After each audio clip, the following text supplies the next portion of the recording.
Hello, it's Ruby, and this summer I went to Italy with my best friend. Aside from a few nights in the UK, I've never been away with a friend before and was admittedly sort of nervous for it. I've travelled alone before, but travelling with someone else is different, and I was very aware of that. But as it turned out, there was no need to worry. It was an exceptional trip. I'm excited to share just some of it with you.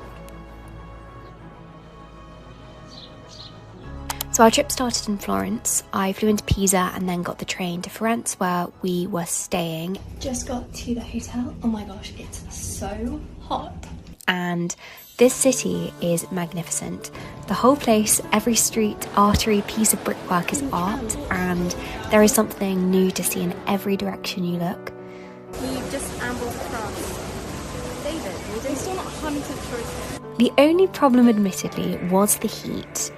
Oh my gosh, it's so hot. Blakey, how hot is it right now? I'm feeling it. And so we were glad in the end that we only chose to stay for 2 days. I definitely do want to go back, but when it's a bit cooler and you can stop to look at a building without worrying that you're going to burn.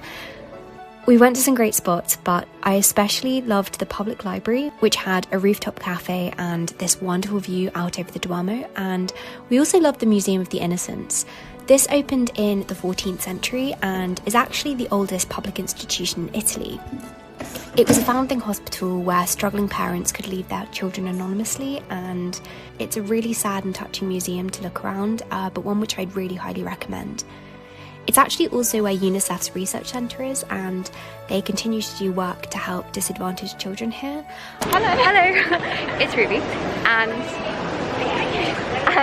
we are currently here in Florence. It's actually not as hot today as well, which is really nice, and it's very crowded, and we're vlogging in a very crowded spot, but we're just about to go back to the hotel and check out.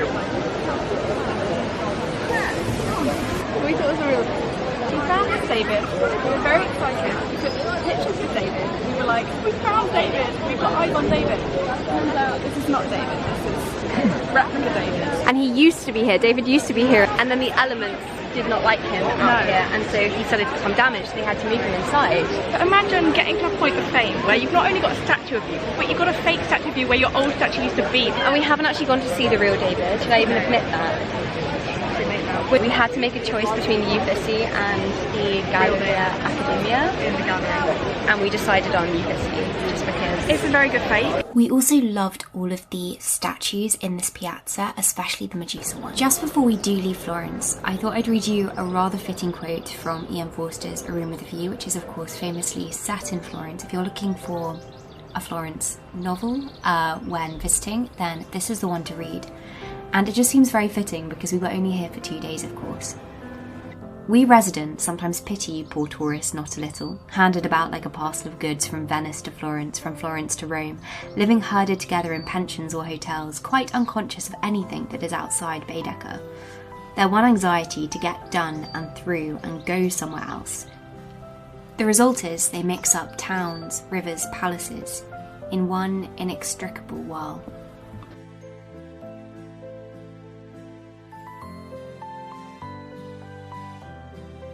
So after Florence, we travelled out to a more rural town in Tuscany, Givesano, I think I'm saying that right, which is about 30 minutes from Lucca. This was beautiful, and our Airbnb was amazing with just the loveliest host as well. I feel like, and I'm sorry because this is such a generalisation, but I feel like people in Italy are just really, really nice. The walls were terracotta and the gardens were vast. There was even tortoises. Honestly, we were so lucky with this place. oh my gosh, I can't believe how quickly that tortoise. So Givesano itself is a walled city and utterly picturesque. We wandered through its walls under the lines of laundry hung to dry in the 30-degree heat, past the occasional locals stretched out reading on a chair. It was a beautiful thing to see with a friend as well, and the views from the top of this village were just magnificent, as you can see. Every night we cooked and we ate together, which is one of the loveliest bits. These long leisurely meals where we opened up the shutters and watched the mountains and listened to the birds, and also invited in the mosquitoes, of which there were many, and it looked like we both had chickenpox by the end of the week.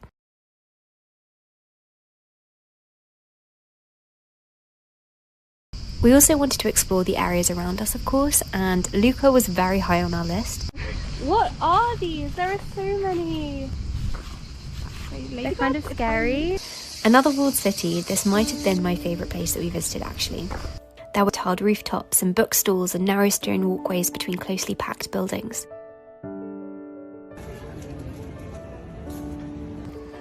The highlight though was Torre Guinigi, a tower which is topped with the most magnificent holm oak trees which provide shade at the top. Is it amazing? From the ground they almost seem to be floating, flying overhead like spirits. From above though, they are just very apt umbrellas and mean you can stay up there for a time without having the skin scorched off your back, which is a very real threat given that it was about 36 degrees the day that we visited and both of us burned very easily.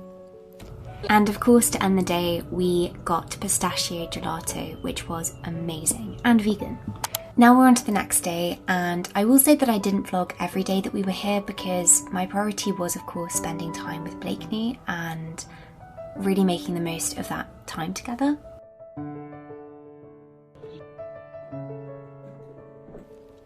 We went on a hike to find a nearby waterfall this day, which, spoiler, we didn't manage to find despite having looked for ages. Did find a river though, and it was nice to go on a walk before the day heated up too much. So we followed this with a very slow afternoon reading and talking and catching up. I loved all the culture, everything we saw, the beautiful countryside, but it was this, more than anything, that time, that genuine unsolicited time for which I was most grateful because Blakeney and I used to live together. We lived together at university, but since leaving university, we've seen each other, but we haven't had long stretches where we've been able to properly catch up. And so this is the thing that I am definitely most grateful for.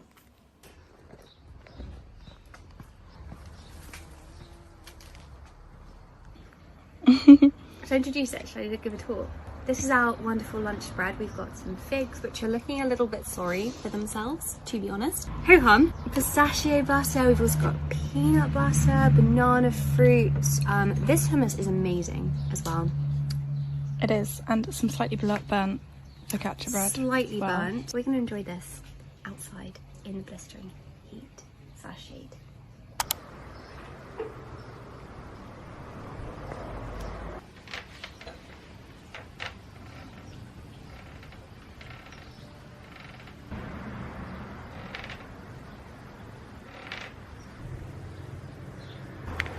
It's Sunday and it's about 4:45. I'm just sat outside reading. I'm reading Claire Keegan's Small Things Like These, which is not very characteristic of this space. It's set in Ireland. Claire Keegan also wrote Foster, and she is excellent, honestly. Her book's also really short. I literally started this like 15-20 minutes ago. And I'm sitting outside and it's so beautiful, honestly. Like, it's really hot, but I'm sat in the shade on this little swinging chair.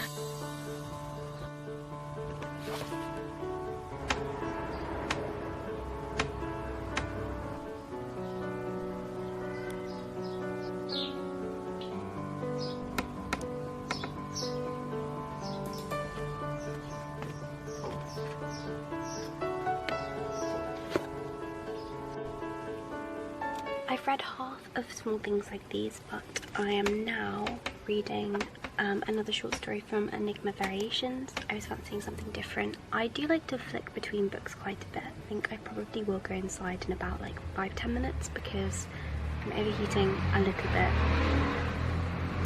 and I'm all out of water. Oh, and then in the evening, there was randomly a big celebratory party in the square, so we ambled down to see what this was, and we stayed for a bit, and it was very fun, but slightly random, and we still don't quite understand what was going on. We're not quite sure what's happening. We think they were celebrating a football victory, but we couldn't work out details. We were in Givizano for 8 days, but I didn't film every day just because I wanted to really focus on being in the moment. But special mention to our wonderful day in Bagney de Luca. We went to this place called Canyon Park, where we went swimming and did paddleboarding, and we also ended up seeing the house where Lord Byron stayed when he would come to Italy. Whose house is this? It does say which was so cool, and we had a look around. But this is the final day that I actually vlogged. We took a day trip to Pisa, which only took us an hour to get to. We're just on our way to Pisa. Felt like the hottest day of those that we had, so this one was especially tiring actually, even though Pisa was stunning. Love that. That's so cool! Leaning Tower of Limoncello. The most amusing part about Pisa is of course watching people taking photos with the tower, of course. Where are we? I'll give you a clue. But we went for a coffee in the Duomo Museum first thing, which has this exquisite view of the tower. So we're currently here at Pisa, as you might be able to tell from the background. And we've come up to the museum cafe to get coffees. And it's really hot already, but we're going to go to the cemetery next, I think, just to have a look around that, because it's meant to be beautiful. We just found out that the Leaning Tower of Pisa started tilting 5 years after it was built. It's just like, how sad is that? Like, all these people have worked really hard to build it, and then 5 years later it starts tilting. But then of course it's also an amazing thing that it's tilting, because if it weren't, there would not be all of these people coming to see it. It's imperfection that makes it interesting. Really? Forget about the Tower of Pisa, there's a tiny little hole moving on by itself. We followed our iced coffees with ice cream from Rufus because they have vegan pistachio gelato here, and both of our favourite flavour is pistachio, so we were really excited to try it. The length we've gone through to find pistachio. These are all the early birds who have come here to escape the crowds. And then we followed this by looking at the frescoes. Museo della Sinopie. This is filled with, as the name suggests, the Siniopia, I think I'm saying that right, which precede the frescoes, which you can see in the Campo Santo. Before drawing the frescoes, these artists in the Middle Ages would trace the designs onto a layer of plaster, and that's what you can see here. And I just find it incredible that they survive. Again, it's that imperfection which makes it so much more incredible. These were sketches, they were not supposed to be seen, and yet still there are thousands of people every day coming to look at them. Like, that's remarkable. And I also particularly love these wonderful biblical paintings. These were just gorgeous. So top of our list to see was actually the cemetery. We are just about to, well actually we didn't realise that everything in Pisa, like all of the key things to see are like all right next to each other, so within like a minute each. But we're going to go into La Campo Santo, which is the old cemetery, because the architecture in here is just phenomenal, and it was also cool in here, which was a treat.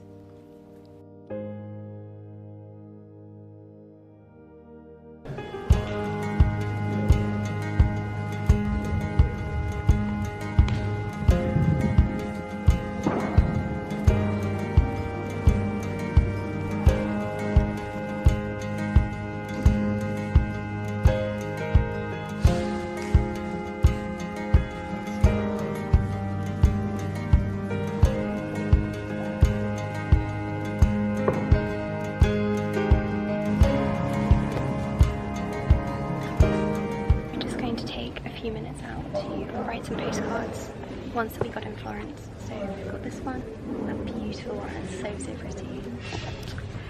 Oh my gosh, literally so red as well. You don't realise how red you are till you look at the camera.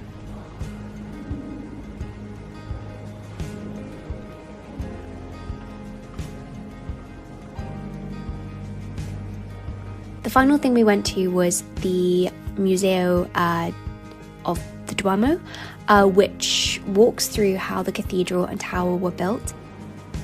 Wait, that's so creepy. And it was interesting, but not really in line with my interest so much. But I did really love these two statues of Peter and Paul.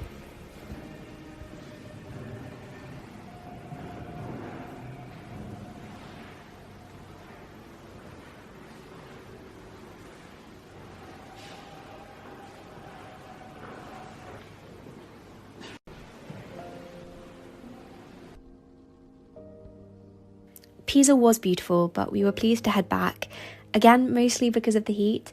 Retrospectively, July probably wasn't the best time to go, but I did love the area and the company even more.